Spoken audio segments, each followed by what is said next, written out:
a parking lot with a pink hotel, a boutique, and a swinging hot spot. Don't it always seem to go that you don't know what you've got till it's gone? They paved paradise, put up a parking lot.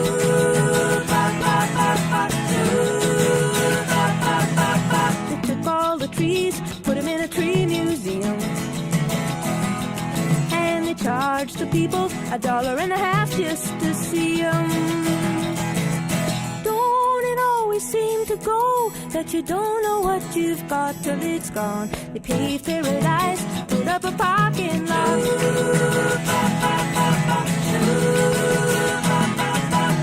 Hey, farmer, farmer, put away the DDT now. Give me spots on my apples, or leave me the birds and the bees. Please, don't it always seem to go that you don't know what you've got till it's gone? They paved paradise, put up a parking lot.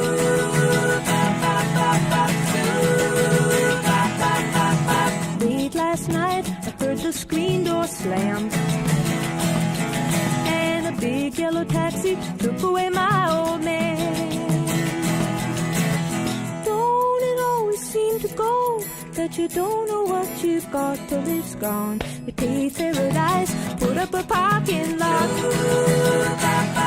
I said, don't it always seem to go that you don't know what you've got till it's gone?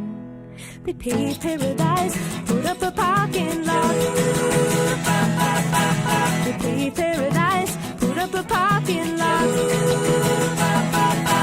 They paved paradise, put up a parking lot.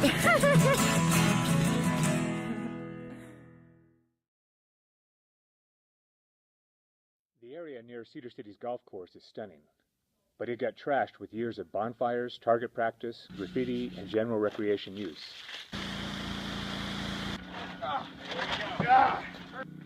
Okay, that didn't work. I thought we were going to throw it. SUU students and community members turned out to help. I bring our class here. It's the outdoor adventure floor from Eccles because we are trying to have an outdoor experience that's meaningful for them, and we also want them to have a sense of stewardship and give back to their public lands. I love being in the outdoors, so it's lots of fun, and it's really cool to be able to, like, we've already filled up a ton of garbage sacks with stuff, and so it's really cool to see how, when a lot of people work together, how much we can get done. Public land officials want to make sure the land remains useful and pleasant. This area in particular is really has great value to the local community because it's so close to town, and we really wanted to set a new tone here that it's not a place where you can come and dump trash. Some students have a direct message. Please clean up after yourselves. It's really messy up here. Everybody uses the outdoors, so gotta get out and clean it, or clean up after yourself. On this Public Lands Day, SUU students learned what BLM and city officials hope everybody learns: to clean up after themselves. For SUU TV News, I'm John Smith. Could you tell me a little bit about the property ownership with Thunderbird Gardens? Yeah, the property ownership at Thunderbird Gardens is what we call a recreation and public purpose lease, and it was acquired by the Cedar City in 1960. And they acquired roughly 390 acres of land there, and we patented that property to them, so it's no longer a lease, it's actually owned by Cedar City.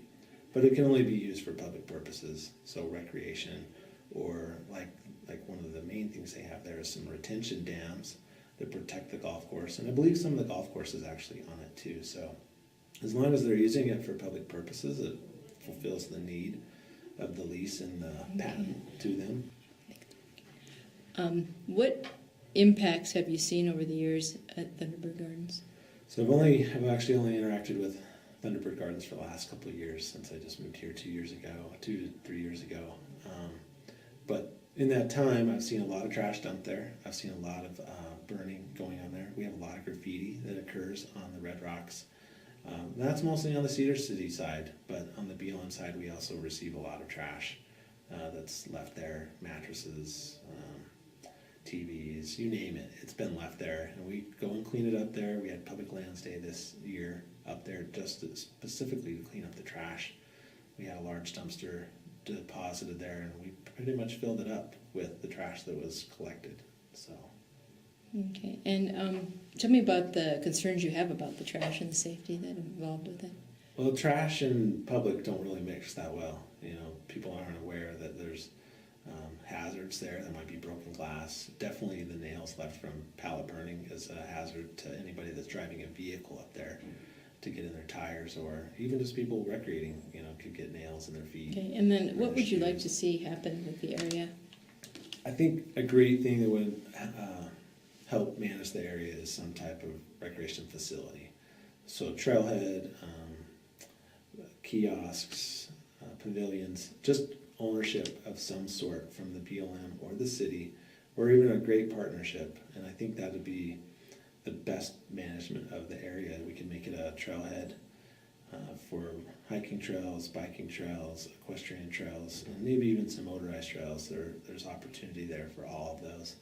So ownership is the main key that place needs to make it a great recreation hub for Cedar City.